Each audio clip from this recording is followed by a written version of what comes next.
네, 오늘 기도해야 하는 이유에 대해서 함께 말씀을 나누려고 합니다. 네, 데살로니가 전서 5장 17절에 그렇게 말씀하고 있죠. 어떻게 하죠? 쉬지 말고 기도하라. 쉬지 말고 기도하라. 쉬지 말래요. 어떻게 기도만 합니까? 쉬지 말고 기도하래요. 그 얘기는 항상 기도하라. 생각날 때마다 틈틈이 걸어갈 때도 기도하고 공부할 때도 기도하고 때론 잠잘 때도 기도하라. 그런 마음을 가지고서 늘 깨어 기도하라. 그런 의미로 우리가 받아들이면 되겠죠. 자, 쉬지 말고 기도하라. 성도가 할 일이죠. 정말 쉬지 말고 기도해야 될 일입니다. 우리가 기도하면은 여러 가지 전제 조건들이 있습니다. 그거 먼저 간단하게 하고서 오늘 기도해야 하는 이유에 대해서 말씀을 나누고자 합니다. 자, 기도는 가장 기본은 하나님께 하는 것이다. 세상에 많은 사람들도 기도합니다.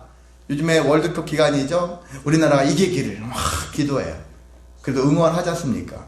근데 그것을 이기기를 바라지만은 누구한테 기도해야 될지를 모르는 사람들이 많아요. 누구한테 해야 될지를 모르는 사람, 또 왜 해야 되는지도 모르는 사람, 그냥 기도하는, 그냥 습관적으로 관습적으로 기도하는 거죠. 근데 신앙인의 기도는 전적으로 하나님께 하는 거다.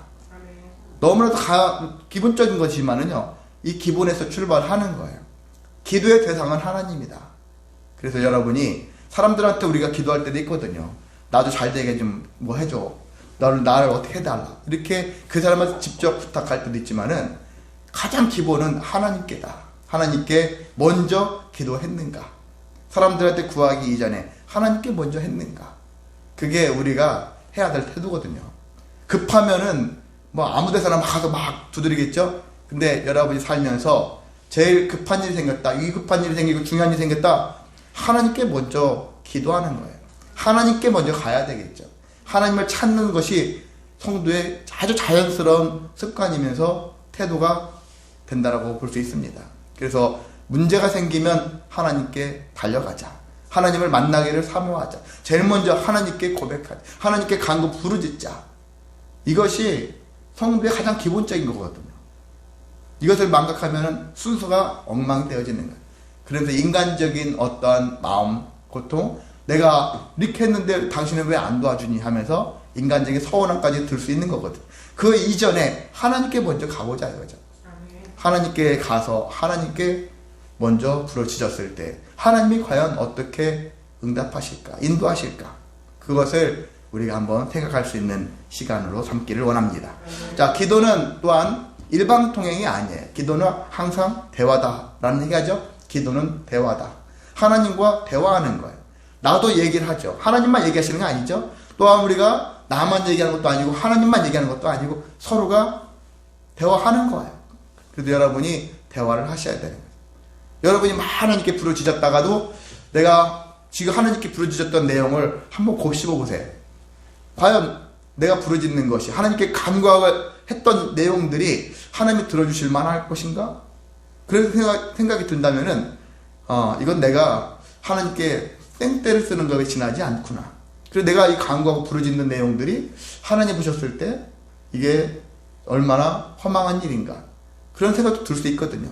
내가 더 해결할 일이구나, 내가 더 돌이켜야 되는구나, 그런 생각이 들 수도 있거든요. 그래서 여러분이 기도하면서 그 기도한 내용들을 또 묵상하면 여러분이 그 기도에 대한 이야기를 통해서 하나님이 너의 기도가 어떻게 역사되어질 것인가를 어느 정도 보여줄 수 있거든요. 그렇게 여러분은 우리가 기도할 때 대화하는 기도, 그런 대화를 하시기를 소망합니다. 자, 기도는요, 또한 우리가 왜 기도를 해야 되는가? 성도에게 있어서 가장 강력한 무기가 있어요. 눈에 보여지고 들려질 수 있는 가장 강력한 무기는 말씀이에요. 일단 첫 번째는 하나님 말씀이에요. 하나님 말씀. 성령님도 계시지만 성령님 일단 안 보이시고 눈에 보여지고 들려지는 거 있잖아요. 눈에 보여지는 것은 성경을 봐야 되잖아요. 우리가 눈에 보일 수 있는 이 말씀이 나에게 가장 강력한 무기예요. 또 한 가지가 바로 기도라는 거예요. 기도. 성도의 가장 강력한 무기, 하나님의 말씀과 기도다. 이 두 가지를 하나님 우리에게 주셨거든요. 하라고 하셨거든요. 그것을 사용하라고 하셨거든요. 그런데 우리 결정적일 때 안 해요. 삶에 어려움이 왔었을 때 제일 안 하는 게 뭐죠? 말씀을 덮어버려요. 그리고 기도의 문을 닫아버려요. 오히려 더 해야 되는데 제일 안 하는 게 그거란 얘기죠. 삶이 무거워요. 지금 아까도 제가 말씀드렸지만 중학생들이 이제 시험이 일주일 앞으로 다가왔어요. 엄청 무거워요. 되게 무거워서 우리 못 나온 친구들도 무거워서 못 나온 거예요. 마음의 이중함, 무거워서, 부담스러워서 그런 것들이. 그런 것들이 막 생겨지면은 교회 가는 시간도 아까운 것처럼 막 느껴지고 그 시간에 막 몸을 회복하든지 그 시간에 공부를 더 하고 이런 마음이 막 들 수도 있고. 근데 흔히 뭐 교육하는 사람들 그렇지 않습니까?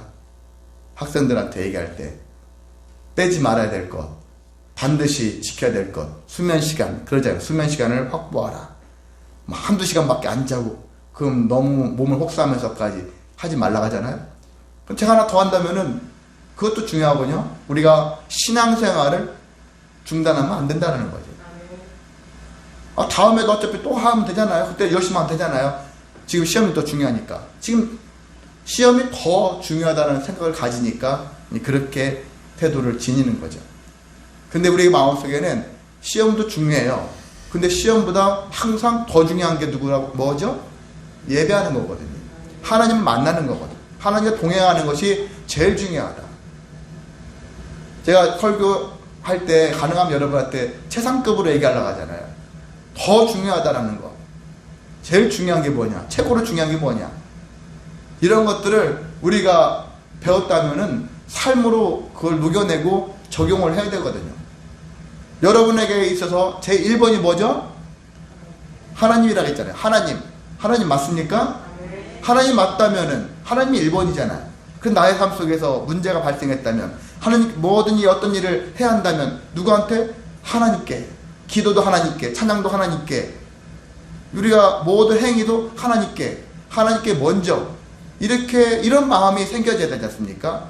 사랑할지라 누구 먼저? 하나님을 먼저 사랑하고 이런 것이 존재가 되어 있다면은 이 사람은요 어디 내다놔도 아무 근심 걱정할 수 없어요.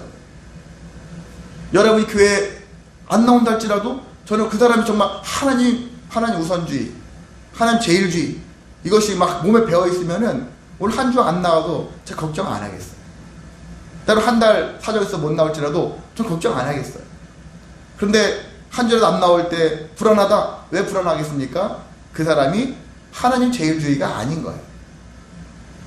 언제 완전히 다 벗어버리고 세상에 나가서 세상이 제일주의로 살아갈지 모르는 불안감을 보여주니까 목회자 입장에서 그게 불안하게 느껴지는 거예요. 그래서 하나님 보셨을 때 근심스러운 거죠. 근심스러운 대상이 된다는 얘기죠. 그래서 여러분은 그렇게 되지 않기를 원합니다. 누가 보아도 하나님 보시면 당연히 하나님 보시겠죠. 다른 사람이 보아도 이 사람은 확실해. 정말 이 사람은 확고해.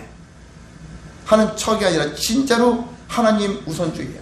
하나님을 중심으로 인생을 살아가는 삶이야. 이런 것들을 여러분 이런 마음을 가지고 있어야 한다는 것이거든요. 이러한 모습으로 여러분이 삶을 살아가시기를 소망합니다. 이렇게 해야지만이 여러분이 삶 속에서 정말 죄의 짐을 비롯해서 관계의 짐, 수많은 인생의 짐, 모든 부담 이런 것들을 잘 감당할 수가 있습니다. 자, 우리가 기도해야 하는 이유 제가 5가지를 여기에 주보에도 써 있는데 5가지를 간단하게 나누겠습니다. 첫 번째는 아버지의 마음을 알기 위해서다. 아버지 하나님. 예수님 관점이라고 아버지 하는데 예수님은 성경에 표현할 때 아버지라는 표현을 많이 해요. 내 하나님은 이라고 표현할 때는 거의 없어요. 거의 대부분 내 아버지 하나님 아버지. 하여튼 아버지가 주로 표현되어지고 있어요. 아버지의 마음을 알기 위해서. 그렇게 예수님은 내 아버지라고 표현하고 있는데 예수님도 하나님의 아들이시지만 하나님 본인이시지만 하나님으로서가 아니라 우리 인간된 모습으로 기도를 하세요. 기도하시는 분이에요. 성경에 보면 때때로 한적한 곳에 가셔서 기도하셨다. 뭐 정기적으로 기도하셨다라는 표현은 없을지라도 여기저기 다니시면서 기도하니까. 왜 기도하셨을까? 기도하실 이유가 다양하지만은 그 중에 가장 한 가지가 뭐냐면요. 아버지의 마음을 알기 위해서다. 기도하는 이유가. 아버지의 마음을 알기 위해서, 다른 뜻으로 얘기하면 하나님의 뜻을 알기 위해서다. 하나님의 뜻을 모르고 구하면 안 되는 거죠. 여러분이 자녀 입장에서 부모님에게 아버지 무슨 생각으로 이 일을 하십니까? 아버지 인생이 뭐예요? 아버지 마음을 듣고 싶습니다. 물어볼 수 있는 거잖아요. 그런 것처럼 우리가 성도로서 하나님 뜻이 뭡니까? 하나님 말씀을 제가 보니까 하나님의 뜻이 제가 이렇게 느껴지는데 맞습니까? 하면서 하나님의 뜻을 구하는 삶의 태도가 있어야 하는 것입니다. 하나님의 마음을 알면은요, 어떤 일이 생기냐면은 내가 누구인지를 알게 되어져요. 그리고 내가 해야 할 일이 무엇인가를 발견할 수 있습니다. 부부간에도 그런데요. 제 아내가 저를 많이 예의주시하고 주목하고 관찰하면은 제가 다음 무슨 행동을 할지 보여집니까? 안 보여집니까? 보여져요. 그래서 자기가 그 부족한 것들을 내가 여기서 이건 도와줘야 되겠다. 도와줄 수 있잖아요. 부모는 자식들을 도와주잖아요. 잘 도와줍니다. 근데 자식들은 부모를 잘 안 도와줘요. 못 도와주기도 하고 안 도와주기도 하고. 왜 그럴까요? 그만큼 모르니까 그래요. 부모는 어릴 때부터 자녀를 계속 갓난아기 뱃속에 있을 때부터 보았잖아요. 계속 이 자녀를 주시하거든요. 계속 관찰합니다. 그러니까 이 자녀들을 봤었을 때 이 자녀들의 인식의 흐름들을 알 수 있는 거예요. 근데 대부분 이제 청소년 때 이후부터는 부모들이 놓쳐 이것을. 의식을 이제 뺏겨요. 청소년들이 자꾸 다른 데 번나가니까 부모도 그래 네 맘대로 살아라 하면서 관심을 좀 접어요. 그러니까 그 이후에 자녀들에 대해서는 부모들도 잘 몰라요. 근데 그 어릴 때 특히 초등학교 전까지의 관계를 놓고 본다면은 이 아이들에 대해서는 부모가 그 누구보다 제일 잘 알잖아요. 그리고 이 아이들이 뭘 필요로 하는지 때를 따라서 옷을 사주기도 하고 학원도 보내주기도 하고 뭘도 해주기도 하고 많은 것들 막 영양 좋은 것들도 막 먹이기도 하고 최선을 다해서 하잖아요. 왜? 아니까. 아는 만큼. 그렇습니다. 하나님도 우리를 다 아시잖아요. 하나님이. 그러니까 하나님은 우리를 계속해서 이렇게 이끄시거든요. 그래서 우리도 자녀된 마음에서 부모님의 마음을 알면 부모님을 잘 섬길 수 있거든요. 효를 잘 할 수 있지 않습니까? 그런 것처럼 우리도 믿음이라는 마음을 가지고서 하나님께 최선을 다하여 나아갈 수 있는 삶을 살아갈 수 있는 것입니다. 비록 하나님만큼 부모님만큼 자녀가 부모님처럼 할 수는 없어요. 우리도 하나님만큼 하나님께 아무리 섬겨도 하나님이 우리에게 주신 만큼 은혜와 상급을 돌려드릴 수가 없어요. 그래도 우리가 자녀된 입장에서 하나님의 마음을 안다라는 것 엄청 중요하거든요. 그래서 그 마음을 알았다면 적어도 하나님의 뜻에 벗어나지는 말자. 하나님이 싫어하는 것만큼은 하지는 말자. 제일 싫어하는 게 뭐죠? 우상이죠. 하나님은 내내 우상 숭배하는 것, 나보다 누구를 더 높이는 것 제일 싫어하시잖아요. 그렇다면 적어도 이것만큼은 하지는 말자. 내가 헌금을 덜 드리고 내가 기도를 덜 할지라도 그럴 수 있어요. 그런데 정말 죄 가운데 죄인의 길로 빠져가지고 아니면 우상의 길로 가서 하나님보다 다른 걸 더 높인다든지 제일 싫어하는 것만큼은 우리가 일단 하지는 말자. 이런 마음을 가질 수가 있는 것입니다. 그래서 우리가 이런 마음을 하나님의 아버지의 마음을 알기 위해서 여러분이 부르짖기를 소망합니다. 이렇게 하나님의 마음을 알게 되어지면은요 어떤 일이 생기냐면은 여러분에게 삶 속에서 내가 내려놓을 수 있는 것들은 내려놓을 수 있어요. 내려놓을 수 있어요. 때로는 포기 안 할 수도 있어요. 포기 안 할 거야. 포기 안 할 수도 있어요. 그리고 주님이 원하시는 모습으로 점점 바뀌어지죠. 왜? 하나님의 뜻이 그럴 텐데 하나님 마음이 이럴 텐데 그 마음을 우리가 흡족하게 하기 위해서 하다 보면은 내 인성이 내 삶이 바뀌어지거든요. 하나님이 원하시는 모습으로 바뀌어집니다. 그리고 내가 누구인지 알았으니까 하나님이 뭘 원하시는지 알았으니까 하나님이 원하시는 사명자가 되어질 수가 있다는 것입니다. 여러분이 기도하셔서 아버지의 마음을 많이 알아가시기를 소망합니다. 두 번째는 영적 전쟁에서 승리할 수 있습니다. 영적 전쟁. 우리의 삶은 영적 전쟁이다. 그렇게 얘기하잖아요. 온갖 시험, 온갖 유혹이 난무하고 있어요. 가정 안에서도 얼마나 시험과 유혹이 많습니까? 직장에 가서도 마찬가지고 이 사회 나가면 더 많아요. 도대체 어디가 길인지, 어디가 뜻이 있는 건지 방향을 알 수가 없어요. 우리가 능히 알 수 없는, 발견할 수 없는 그런 곳이에요. 이 사회를 보면은 낙심할 수밖에 없는 구조를 가지고 있어요. 절망하는. 우리 청년들이 이들에게 희망이 있습니까? 희망이 먼저 보입니까? 미래에 대해서 나는 내 미래가 창창하네, 이런 마음을 갖겠습니까? 아니거든요. 절망스러워요. 낙심스러워요. 너무나도 힘들어. 그런 부담들이 다 와요. 그랬을 때 우리가 기도하게 되었을 때 이 마음들이 바뀌어질 수가 있는 것입니다. 그리고 이 모든 영적 전쟁이라는 사실들을 알면서 내가 이 상태에서 할 수 있는 일은 더 기도하여서 영적 전쟁에서, 그러니까 수많은 나를 시험하고 나를 유혹하고 나를 미혹해 하는 일을 해서 내가 그들에게 게임에 속지 않고 당하지 않고 이길 수 있기를 위해서 기도를 해야 한다는 사실입니다. 아멘. 자, 예수님이 대표적으로 하셨죠. 공생애를 시작하기 전에 40일 동안 금식하신 다음에, 금식하셨다는 얘기는 기도하셨다는 얘기죠. 그냥 밥만 굶고 가만히 어떻게 내가 며칠 동안 굶으면 살을까, 이런 거 테스트하는 거 아니잖아요. 사실 금식하셨다는 얘기는 기도하셨다는 의미를 담고 있으니까. 40일 금식하신 후에 시험을 당하셨다. 제가 그러잖아요. 영적으로 충만해지면 시험이 없을 것 같지만 반대로 영적으로 충만해지면 오히려 시험이 더 많아요. 아니면 전에는 시험이라고 여겨지지 않은 것들이 시험으로 보여질 수 있어요. 왜? 영안이 열렸으니까. 이 삶이 영적 전쟁터구나. 그 전에는 몰라요. 다 평안한 줄 알아. 다 괜찮은 줄 알아. 근데 우리가 영의 눈이 떠지니까, 기도하면서 영의 눈이 떠지니까 모든 게 다 전쟁이네. 영적 전쟁이구나. 내 남편과 내 아내가 서로 싸웠어. 이게 무슨 일이에요? 영적 전쟁이에요. 돈 문제같이 싸웠어. 돈 문제일까요? 돈 문제같이 보이나 영적 전쟁이에요. 질병 때문에 아빠 근심하고 두려워요. 이 병 때문에 내가 어떻게 될까봐. 그랬을 때 이것도 우리가 본 육체 문제라고, 질병 문제다, 그렇게 보일 수 있으나 이것도 영적 문제예요. 영적인 문제로 접근할 수 있는 거거든요. 이러한 관점에서 볼 수 있는 힘을 기를 수가 있는 것입니다.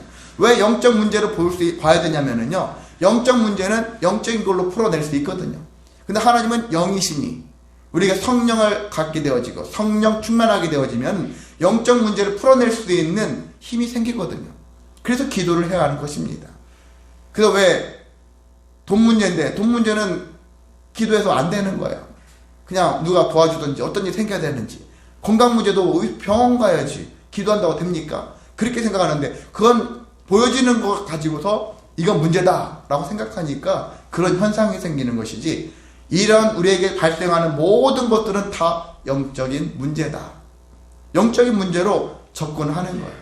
그렇게 해서 영적인 문제는 영적으로 풀어내야 되죠. 그래서 하나님을 믿고 기도하고 간과하고 부르짖었을 때 영적인 문제가 해결되어지면, 그래 여전히 돈이라는, 질병이라는, 또 여러 가지 자녀 문제라는, 부부 문제라는 이 사회 문제가 여전히 존재해요. 존재하는데 전과 달라요. 그 문제를 바라보는 관점이 다르다라는 거예요. 전에는 꽉 막혔어요. 한치 앞 나갈 수가 없어. 도무지 풀기도 싫은 그런 상태. 문제 보자마자 숨이 다 막혀버리는 거잖아요. 애들이 너무 어려운 문제 보자마자 이거 어떻게 풀어? 미쳤어. 도른 거 아니야. 이 문제를 낸 사람 도대체 뭐야? 이렇게 생각하잖아요. 근데 영적인 문제로 접근하면 문제가 달리 보인다라는 얘기죠. 그런 체험을 여러분이 하시기를 원합니다. 예수님이 겟세마네 동산의 기도, 전 대표적인 게 있잖아요. 공생의 시작 전에 했던 40일 금식한 다음에 기도, 그리고 예수님이 잡히시기 바로 직전에 겟세마네 동산에서 정말 간절히 이 잔을 옮겨 주시옵소서 부르짖었던 그 기도, 그 두 가지 기도가 대표적이지 않습니까? 이 기도를 예수님이 왜 하셨을까? 시험과 유혹이에요. 공생애는 시험이잖아요. 40일 금식 후에 마귀가 와서 세 가지 시험을 하잖아요. 그리고 겟세마네 동산에서는 유혹을 하는 거야. 너 안 죽을 수도 있는데, 안 할 수도 있는데, 죽지 마. 왜 죽어야 돼? 그 유혹에서, 그것도 어떻게 보면 유혹도 큰 틀에서는 시험이지만 이 유혹을 예수님이 이겨내시는 거예요. 그래, 나 안 할 수 있어. 내가 왜 죽어야 되지? 이런 마음 품을 수 있는데 기도하다 보니까 그게 아니구나. 영적 전쟁이구나 이게. 내가 자칫 시험에 빠져서 유혹에 빠져가지고 내가 할 일을 놓칠 뻔했구나. 그래서 회복하죠. 그리고 기도하면서 이겨냅니다. 여러분이 그런 은혜가 있기를 원합니다. 우리도 마찬가지로 그래서 영적 전쟁 기도하여서 먼저 믿음을 잃지 말고 최후의 승리자가 되겠다라는 강한 의지를 가지셔서 여러분이 기도하셔서 믿음의 선한 싸움을 계속 하시기를 원합니다. 정말이에요. 모든 일을 다 여러분 한번 해보세요. 이번 한 주간 적용해보세요. 나한테 발생하는 모든 일들은 다 영적인 전쟁이다. 영적 싸움이다. 그렇게 했었을 때 여러분이 영적 싸움은 영적인 걸 풀자. 영적 기도를 하자. 그런 기도를 해서 하나님이 어떻게 이것을 바라보시는가. 이것을 믿음으로 기도하면서 풀어내시기를 소망합니다. 세 번째는 복음에 참여하기 위해서다. 바울이 표현한 거예요. 복음에 참여하기 위해선 기도를 해야 된다. 복음에 참여하다라는 말이 성경에는 여러 가지 뜻으로 이 바울이 표현하고 있거든요. 그 네 가지로 표현하고 있어요. 그리스도의 피에 참여한다. 그리스도의 몸에 참여한다. 여러분이 대표적으로 우리가 1년에 몇 번 하는 거 있죠? 주의 만찬, 떡과 포도주, 그러잖아요. 주님의 몸이다, 주님의 피다, 그런 얘기 하잖아요. 성찬식에 주의 만찬에 참여한다, 그런 의미로 여러분이 해석할 수도 있겠지만은 여기에 그리스도의 피, 그리스도의 몸에 참여하는 것이고 은혜에 참여하는 것이 또한 복음에 참여하는 것이다 라고 얘기하고 있습니다. 그리고 고린도서 1장 7절에도 고난에 참여하는 것이 복음에 참여하는 것이다 라는 얘기를 하고 있어요. 복음에 참여한다는 말 쉽게 얘기하면은요, 일종의 전도하는 거와 같은 거예요. 그걸 말이 좀 어려운 것 같지만, 근데 전도 생활이, 복음을 전하는 생활이 어떤 생활이냐면 그리스도의 피에 참여하는 것이고 몸에 참여하는 것이고 하나님의 은혜에 참여하는 거래요. 복음을 전하는 자에게는 은혜가 있다라는 얘기죠. 근데 복음을 전하는 자에 고난도 있다라는 거예요. 실제 그러기도 하지 않습니까? 복음 전하다가 문제가 발생하는 경우도 있지 않습니까?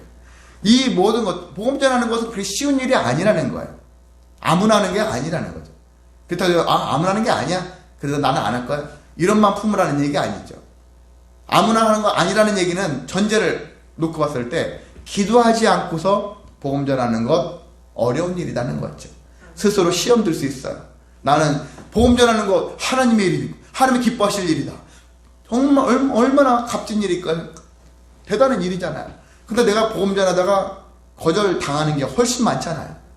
여러분도 직장인 하다가 수용보다는 거절이 많지 않았어요. 그렇지 않습니까? 거절당했었을 때 오는 그 실망감, 실족감 얼마나 많습니까?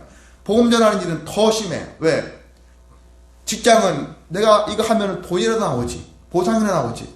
복음 전하는 곳은 돈도 없어요. 아무것도 없어요. 명예도 없어요. 그거 한다고 해서 뭐 승진됩니까? 그거 한다고 해서 돈이 많아집니까? 건강해지고 뭐 여러 가지 다 좋아질까요? 그런 거 아니잖아요. 정말 순수한 마음에 시작했다 하지만 시간이 지나면서 점점 마음에 회의가 느껴지거든. 그 죽는 날까지 꾸준히 전도하는 사람이 많지 않은 이유도 그런 것도 있을 거라고 봐요. 하다가 스스로 지쳐버려요. 나는 열심히 하는 것 같은데 도와주는 사람도 없고 함께하는 사람도 없고 나 혼자 외로운 것 같고 가끔은 사심도 들어가고 여러 가지 마음들이 교차하면서 이런 문제가 생깁니다. 그래서 이런 은혜도 있지만 고난도 있다. 이런 것들을 다 타파하려면은 기도해야 한다는 거예요. 기도하지 않고, 그래서 우리가 선교나 기도 뭐 전도할 때 항상 하기 전에 뭘 하죠? 나가기 전에 기도하고 나가는 거예요. 내 의지를 가지고 나가는 것이 아니라 성령과 함께 나가서 복음을 전하리라. 그런 마음을 가지고 발생하는 모든 일들에 대해서 내가 상처받고 실망하고 좌절하지 않도록, 불안하지 않도록 이렇게 하기 위해서는 기도해야 된다는 얘기죠. 그래서 삶 속에서 여러분이 기도하시길 원합니다. 전도도 이렇는데 여러분이 사업하잖아요. 직장 사업도 기도하는 거예요. 사람 만나기 전에 기도하는 거예요. 하나님, 이 사람을 통해서 내가 재물이 좀 있어야 되겠습니다. 물론 직업이니까 생계를 유지해야 되겠습니다. 그것도 나쁜 건 아니거든요. 생계라는 것은 하나님이 주신 수단이니까. 이것도 하나님이 주신 거니까. 그것 할 때도 여러분이 기도하시라는 거예요. 그 사업을 시작할 때도, 오늘 아침에 문을 열었을 때도 여러분이 기도하면서 하자는 거죠. 아멘. 이 집을 방문할 때도, 이 사람을 이 고객을 만날지라도 기도하고 만나자는 거죠. 먼저 기도하고 만나자. 이런 마음.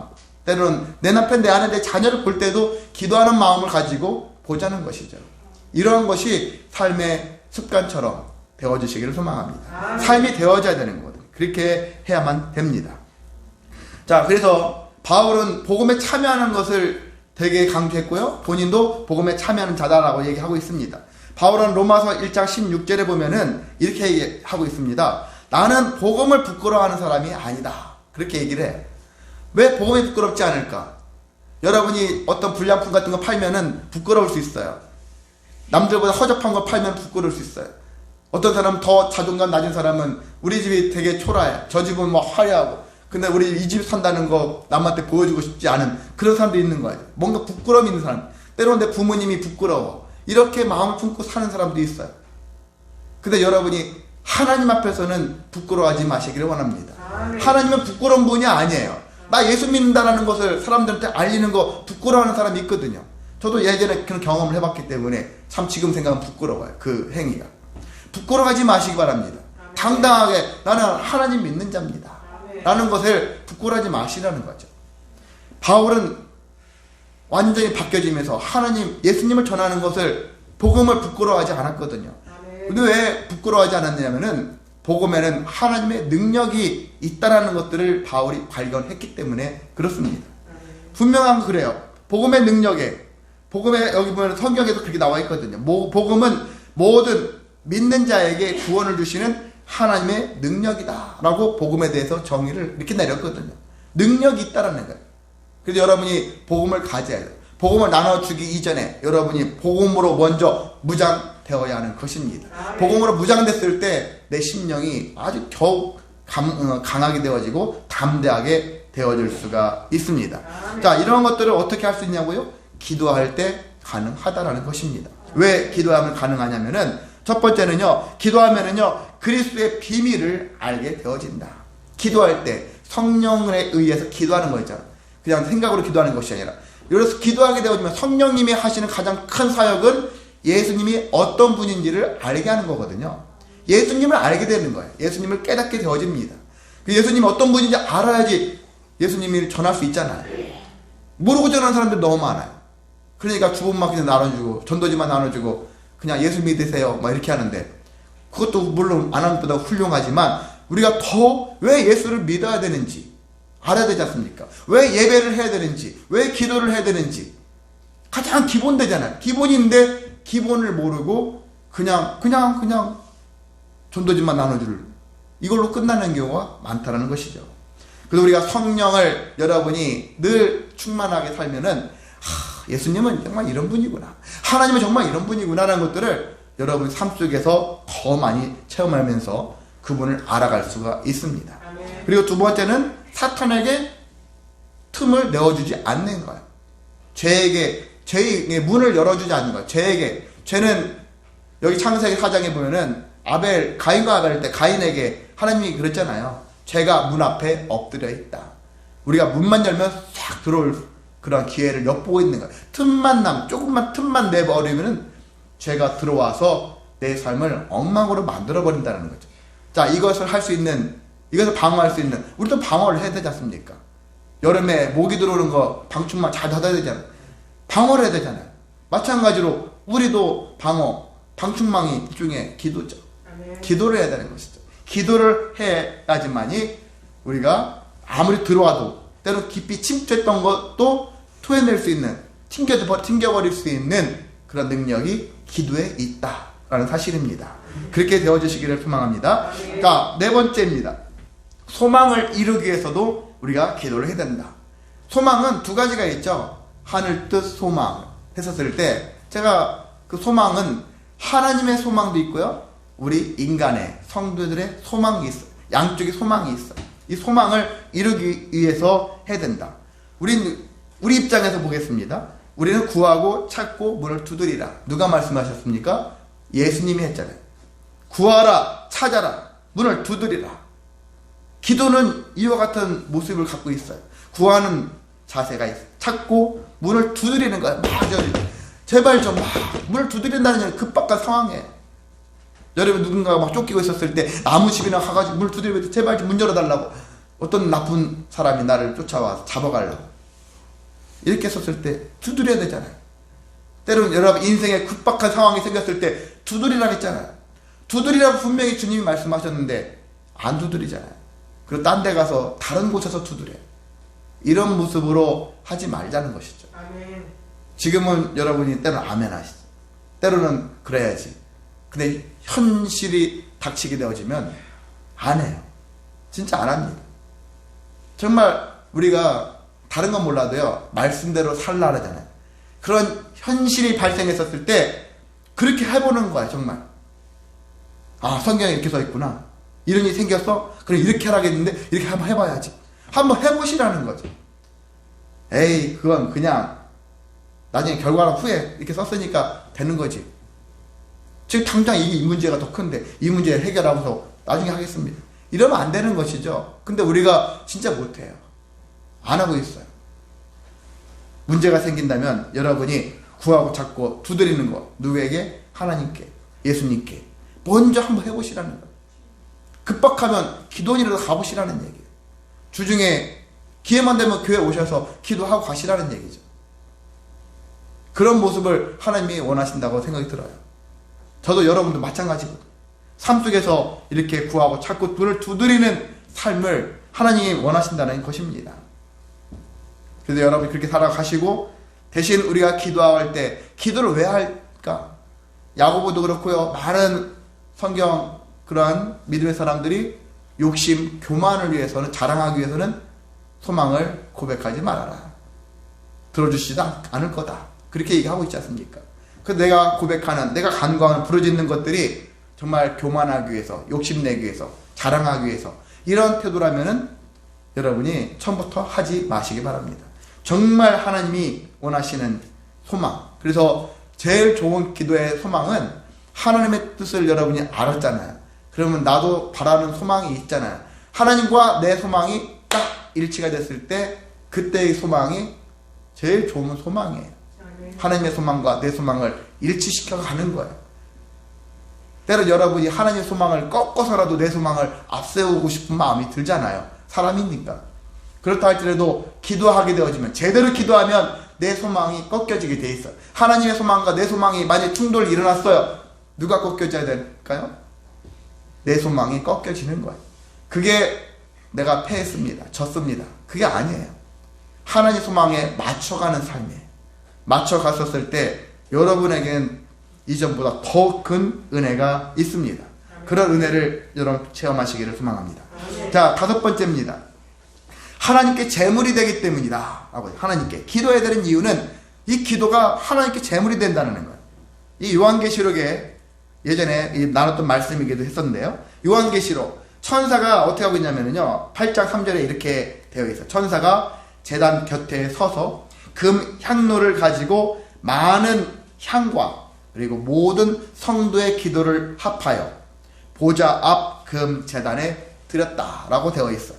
그런데 이어서 이 향연이 성도의 기름과 함께 하나님 앞으로 올라갔다라고 나와 있습니다. 여기서 말씀을 딱 뽑았을 때 뭐죠? 모든 성도의 기도를 금 제단 앞에 드렸다. 성도의 기도를 제단에 드렸다라는 거예요. 그리고 성도의 기도와 함께 나중에 향을 피웠을 거 하잖아요. 향기, 그 연기, 향연기가 기도와 함께 하나님께 올라갔다는 거예요. 하나님께 상달이 되었더라. 여러분이 헌금도 드리고 시간도 드리고 뭐도 드리고 많이 하지 않습니까?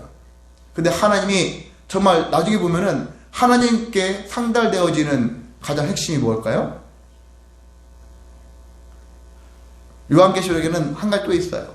감사하는 마음, 찬양하는 감사와 찬양이 하나님께서 상달된다고 했어요. 삶 속에서 여러분이 하나님으로 인해서 감사합니다. 하나님이 하셨군요. 하나님께 영광 돌리는 거죠. 감사와 찬양 돌리는 것과 여러분이 기도하는 내용들이 하나님께 상달된다는 거예요. 헌금 필요 없다는 거 그거 아니에요. 그런 건 아니고 더 우리가 더 중요한 것, 더 놀랍게 중요한 것들은 바로 찬양과 감사 그런 내용과 기도였다라는 것을 기억하실 때 우리 뭘 더 중심으로 살아야겠느냐 이거죠. 신앙생활 하면서 여러분이 더 중요한 것을 중심으로 해야 되지 않겠습니까? 다른 건 못하더라도 시간이 없어요. 뭐 몸이 힘들어요. 삶이 괴로워요. 그럴 때 다른 건 다 못할지라도 최고로 중요한 건 해야 되잖아요. 그 하나만으로 먼저 이어가겠습니다. 그걸로 이어가겠습니다. 제일 중요한 것을 잡아야 되지 않겠습니까? 바로 우리가 하나님께 영광 돌리는 감사 생활을 하는 것과 그리고 기도하는 것에 있다. 이것은 쉬지 말아야 된다. 항상 쉬지 말고 하나님께 올려드려야 된다. 이러면 이 마음을 가지고서 기도하시기를 소망합니다. 그래서 이러한 삶을 살아가는 통해서 내 기도가 하나님께 제물이 되는구나. 내 기도가 제물이 되는구나. 내 감사가 제물이 되는구나. 그런 믿음을 가지셔서 삶 속에서 감사를 그리고 기도를 쉬지 않는 삶이 되시기를 소망합니다. 자, 그러면 어떻게 기도할 것인가? 4가지로 말씀드렸죠. 이거 간단하게 하겠습니다. 첫 번째, 성령 안에서 기도해야 된다. 당연히 성령 안에서 기도해야 됩니다. 왜냐하면 성령이 역사하는 기도를 해야 되니까. 세상에 많은 사람들 기도해요. 근데 성령 밖에서 기도하는 거예요. 근데 우리는 성령 안에서 기도해야 한다는 것입니다. 왜? 성령의 가르침을 따라야 되니까. 내 뜻과 내 생각으로 막 기도하면 안 되잖아요. 성령의 가르침을 받는 기도를 해야 되고 그 기도의 응답을 들어야 되니까. 성령을 통해서 우리가 해야 되니까. 그래서 성령 안에서 기도해야 한다. 두 번째는 목숨을 걸어야 되는 것이죠. 기도는 간절함이 포함되는 거예요. 그래서 예수님이 누가복음에 말씀하잖아요. 22장에 힘쓰고 해서 더욱 간절히. 그래서 저는 이것을 여러분이 애우시라는 얘기죠. 기도는 어떻게? 힘쓰고 애써 더욱 간절히. 누가복음 22장 44절에 나와 있는 말씀이에요. 힘쓰고 해서 더욱 간절히 기도하시니 땀이 땅에 떨어지는 빗방울같이 되더라. 이 말씀이 있지 않습니까? 힘쓰고 해서 더욱 간절히 기도하자. 이런 마음을 늘 품으시기를 원합니다. 히브리서 5장 7절에도 히브리서 기자가 이렇게 표현하고 있어요. 그는 육체에 계실 때 자기를 죽음에서 능히 구원하실 이에게 심한 통곡과 눈물로 간구와 소원을 올렸고 그의 경건하심으로 말미암아 들으심을 얻었느니라. 들으심을 얻었느니라. 한번 응답되었다는 얘기죠. 예수님이 심한 통곡과 눈물로 간구와 소원을 올리자 하나님이 그 소리를 들으셨다. 응답하셨다. 라는 얘기죠. 접수가 되어졌다는 얘기는 뭐죠? 응답되어진다는 얘기죠. 응답의 어떤 과정을 거쳐야 될지는 모르겠으나 결국은 응답된다는 얘기죠. 접수가 되는 게 중요하잖아요. 서울대를 지원했는데 접수가 안 되면 뭡니까? 안 되잖아요. 들어갈 기회가 없잖아요. 시험을 하고 싶은데 회사에 접수가 안 되는데 어떻게 면접도 보고 시험도 못 보잖아요. 아무것도 못 하지 않습니까? 접수가 되는 게 중요해요. 여러분의 기도 이렇게 간절히 힘쓰고 해서 더욱 간절히 기도하여 하나님의 들어주심에 응답되어지시기를 소망합니다. 자, 세 번째로 인내해야 되죠. 기도에도 인내해요. 신앙생활은 인내가 빠지면 신앙생활이 될 수가 없어요. 많은 사람들은 신앙생활을 합니다. 근데 그 신앙생활을 유지하는 게 어려워요. 인내하지 못하니까. 인내가 필요해. 반드시 필요합니다. 제가 신앙생활의 정의에도 인내를 넣어서 말씀드렸지 않습니까? 인내하는 것, 앞에 약속, 믿음 다 포함해서 우리의 소망을 가지고 어떻게 인내하는 삶이 신앙생활이다 라고 말씀드렸지 않습니까? 그런 것처럼 기도에도 인내가 필요하다. 하나님은 모든 기도에 응답하신다 라는 전제를 가지고 있지만은 때로는 인간편에서는 하나님 지금 필요해 했는데 지금 안 들어주시면 하나님 내 기도를 안 들어주시네? 외면하시네? 이렇게 생각하고 때로는 하나님 없어? 이렇게까지 생각할 때가 많거든요. 근데 그러면 안 된다는 얘기거든요. 역사적으로 보면 하나님이 침묵할 때가 있어요. 언제 침묵할 때? 성경상으로 보면 침묵할 때 있어요. 창세기에서 출애굽기 넘어가는 기간이 얼마 같습니까? 여러분이 보셨을 때? 창세기 50장에서 출애굽기 1장 사이에 기간이 있어요. 시간상으로. 사람들이 역사학자가 쭉 시간을 따져보니까 대략 430년의 공백이 있어요. 야곱이 죽고 요셉도 죽었잖아요. 그리고 50장이 끝났어. 창세기가 출애굽기 시작되어지면서 이스라엘 사람들이 엄청 숫자가 많이 늘었잖아요. 산파들을 지켜가지고 죽여라. 그리고 나중에 2장에 모세가 태어나고 모세가 등장하잖아요. 그 사이가 430년의 시간이 있어요. 이스라엘 사람들 입장에서는 그 시간 동안 하나님이 우리를 고통을 들어주지 않는다고 침묵하고 계시다고 외면하고 계시다고 생각할 수 있는 시간이잖아요. 430년이나 침묵하셨어요. 또 있습니다. 자, 구약의 마지막 말라기, 그리고 다음에 이어지는 게 마태복음이잖아요. 말라기와 마태복음 사이는 몇 년일까요? 이 또한 400여 년, 400년의 시간의 공백기가 있어요. 그래서 신학교 가면 신구약 중간시대 이렇게 그거 별도로 과목이 있어요. 신구약 중간시대. 그게 하나님의 역사이잖아요. 하나님의 인도하심, 하나님의 그러한 예언, 이런 것들을 여러 가지를 배우는 시간이기도 한데, 이러한 것들을 통해서 이 신구약 중간시대 하나님은 도대체 뭐 하셨냐, 그걸 배우는 시간이에요. 뭐 하셨을까요? 하나님은 더 큰 구원을 준비하고 계셨다 라고 할 수 있는 거예요. 창세기에서 시작, 창세기에서 출애굽이 가는 동안에 결국 예수님, 하나님이 준비하신 것은 모세죠. 모세를 통해서 민족의 구원을 이루시기 위해서 민족의 지도자인 모세를 탄생시키잖아요. 그리고 말라기에서 마태복음에 이르는 400년의 시간 지난 다음에 누가 등장합니까? 여러분이 알고 있는 예수. 그 예수님이 등장하는 거예요. 그래서 전에 이스라엘 사람들이 그 구원의 모습을 보여주고, 지금은 예수의 탄생을 통해서 온 인류가 구원받는 길을 하나님께서 준비하셨다는 것이거든요. 그리고 여러분이 갖고 살면서 하나님이 지금 안 들어주시네, 답답해하지 마시고 힘들어하시고 하나님을 떠나지 마셔야 돼요. 하나님께서 무엇을 준비하신다? 나의 구원, 내 가정의 구원, 여러분이 속한 공동체의 구원, 이 나라와 온 인류의 구원 다 중요하잖아요. 모두를 구원하시는 하나님의 은혜가 분명히 오게 되어 있다, 이런 확신을 가지셔서 미리 좌절하고 미리 낙심하면 안 된다는 사실입니다. 하나님은 준비하시는 분이에요. 더 큰 구원, 지금 침묵하셨다, 그럼 더 큰 구원을 준비하신 분이다 라는 것들을 여러분 믿으셔서 인내하시기를 소망합니다. 마지막으로는 결과는 하나님께 맡겨야 된다는 것이죠. 내가 모든 것들을 결과까지도 예측하고 결과까지 예단하면서 신앙생활하면 안 되는 거죠. 나는 다 했습니다, 이제 어떤 결과가 올지라도 하나님의 인도하심에 맡기겠습니다. 이와 같은 모습이 있어야지 우리가 기도를 할지라도 우리가 실망하지 않고 좌절하지 않고 계속 깨어서 성령에 의지하여 기도할 수가 있는 것입니다. 그 기도를 여러분이 삶 속에서 체험하셔서 정말 기도를 통해서 어떻게 기도했더니 정말 내가 살고 내 가정이 살고 내 직장이 살고 교회가 살고 이 나라가 사는구나, 온 인류가 살아나는구나, 이런 것들을 체험하는 저와 여러분 되시기를 소망합니다. 정말 체험하시기를 원합니다. 정말 기도하셔서 하나님의 역사를 여러분이 체험하셔서 영광 돌리는 저와 여러분 되시기를 주님의 이름으로 소망합니다.